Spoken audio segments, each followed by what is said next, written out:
everyone, this is the Commit to Be Fit team, and we are going to be starting a Wellness Wednesday series.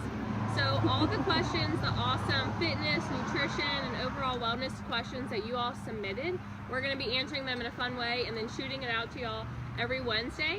So keep the questions coming, and we'll get to know more and share information about wellness to you all. Thank you so much to everyone for submitting questions. We were blown away by how many questions that we received. We thought it would be appropriate to answer some holiday questions or ones that might be related to the break. The first one, which Fitbit do you recommend, and is it worth the extra money to get one with a heart rate monitor?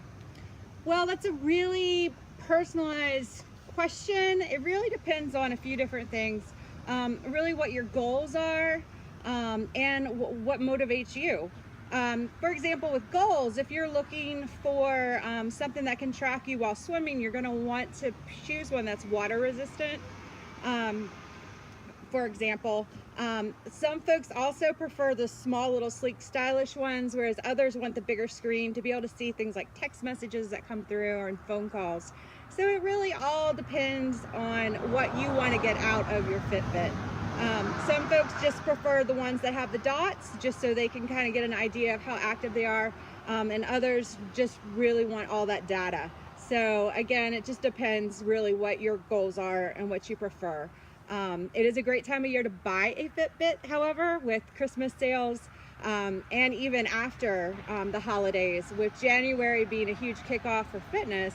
Oftentimes you can find a really good deal on any of the brands. And even if Fitbit isn't your thing, you can also find something like a pedometer just to track your steps, which are pretty inexpensive.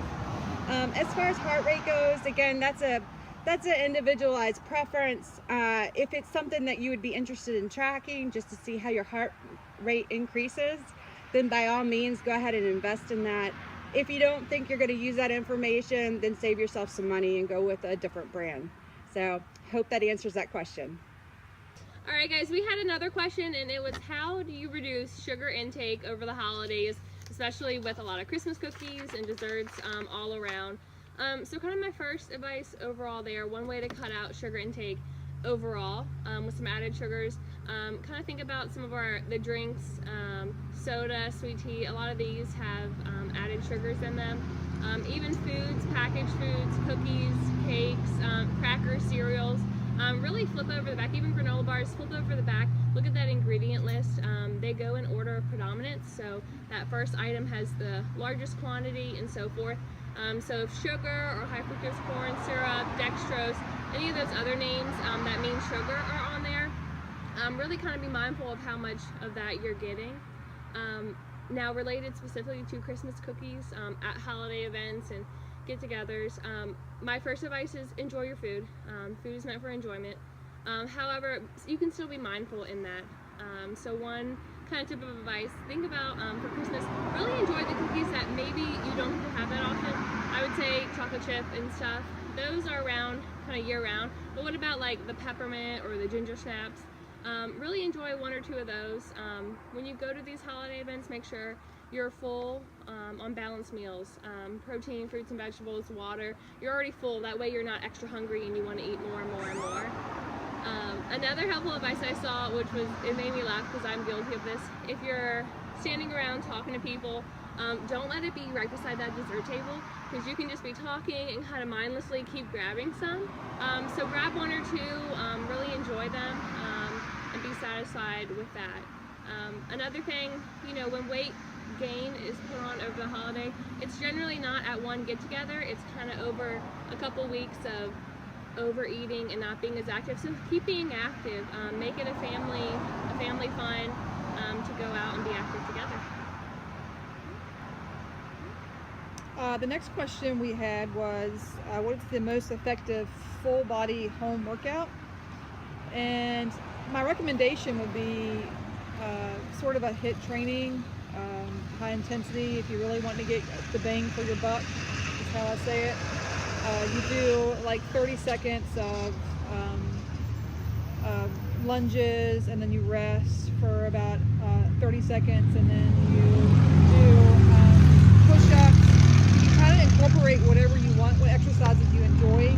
A good way to do that is to go like on YouTube or the internet, and you just plug in HIIT, and there's HIIT sessions on YouTube where they have really simple ones that break them down to 5, 10, 15 minutes. But that can be a full body workout. You can do push-ups, you can do core, you can do lunges, you can do all types of things. You can incorporate that into a 15-20 minute circuit, and that will save a lot of time. I know the holidays, I don't know if you're like me, I'm rushing. Sometimes I put it off. So these 15-20 minute HIIT trainings can really utilize your time, and then you can get out the door and go do your Christmas shopping or holiday parties or whatever. And like Amanda said, you know, it's in moderation. So if you do indulge maybe at that Christmas party, then just put it on your calendar that you're going to do a HIIT training or do some sort of exercise that day before you go. It'll reduce your appetite. And it doesn't have to be a HIIT. It could be that you just want to do a 15-20 minute yoga session. You know, that can be a full body workout, you know. So you can go on YouTube, and Adrienne is her name, and she's a really good yoga instructor. You can search her on YouTube, and she has some short yoga videos that you could plug into. And plus, we have our C2BF channel on YouTube where we've done a few things on there that you could plug into as well for the holidays. Since we're not, you know, offering any exercise classes during break, that's another way to go on the team's C2BF channel on YouTube. We have some from last year, and we have a couple from this year. So it really depends on like what you like. If you want it to be low impact, then go for a walk. If it's, you know, in Virginia, there's usually the weather's not too cold, you can bundle up.